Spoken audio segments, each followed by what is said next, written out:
भाजप दक्षिण रायगड जिल्हा अध्यक्ष तथा माजी आमदार धैर्यशील पाटील यांची राज्यसभेच्या खासदारपदी निवड झाल्याबद्दल वरवणे पंचक्रोशीतील कार्यकर्त्यांनी एकत्र येऊन नवनिर्वाचित खासदार धैर्यशील पाटील यांची भव्य मिरवणूक काढून जंगी स्वागत करण्यात आले।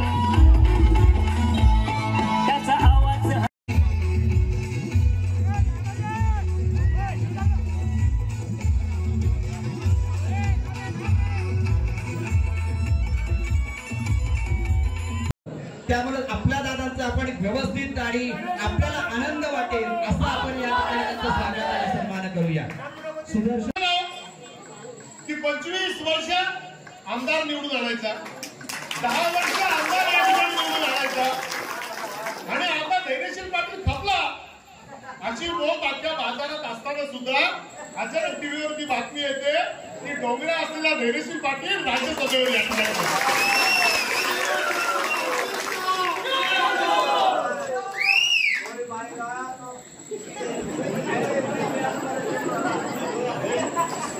म्हणजे नावं किती मोठी होती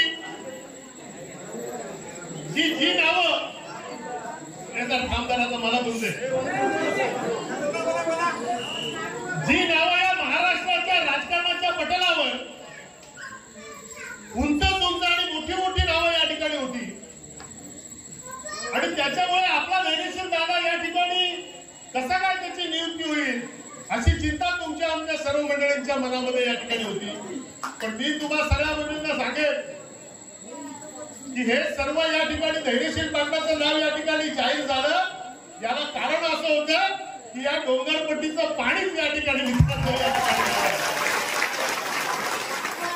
आणि म्हणून राजकारणामध्ये वेगवेगळे दिवस या डोंगरपट्टीनं पाहिले।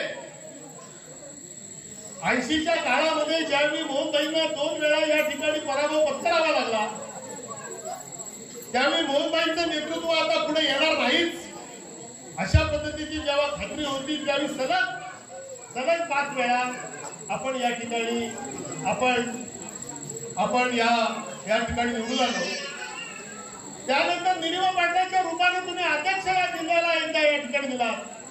2 वेळा तुमच्यातला धैर्यशील पाटील विधानसभेमध्ये गेला, कोणत्या कारणाने त्याचा पराभव झालाही असेल कदाचित, पण विधानसभेमध्ये असताना मात्र सर्वोत्कृष्ट आमदार म्हणून या डोंगरातला माणूस या ठिकाणी हे झाला।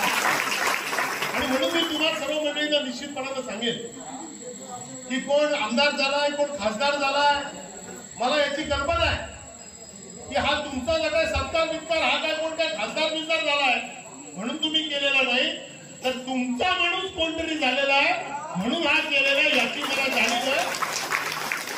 आता सार्वजनिक विकासाची कामं आता डोंगरपट्टीमध्ये फारशी काही राहिली नाही। एकच दुसरं कारण या ठिकाणी होतं ते सुद्धा आता ती तुम्हाला परवानगी या ठिकाणी चांदेपट्टीची या ठिकाणी मिळालेली आहे।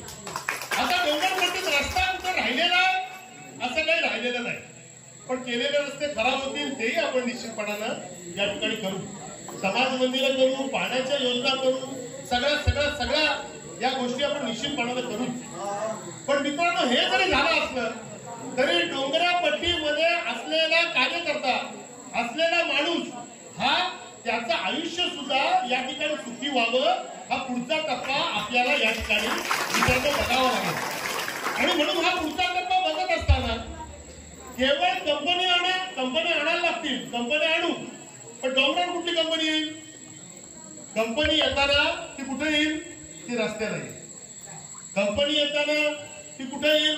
ती रस्त्याच्या बाजूला येईल। इथेही कशा पद्धतीनं होईल ते आपण बघू, पण आता केवळ कंपन्यांमध्ये आपली पोरं कशी लागतील हे तर आपल्याला बघावंच लागेल, पण जी पोरं आपली या ठिकाणी मुंबईला आणि ठाण्याला गेली, जी पोरं आपला संसार चालवण्याकरता पुण्याला गेली ती सुद्धा गावामध्ये येऊन इथेच कसा रोजगार होईल हे सुद्धा आपल्याला या ठिकाणी बघावं लागेल। आणि ह्याच्याकरता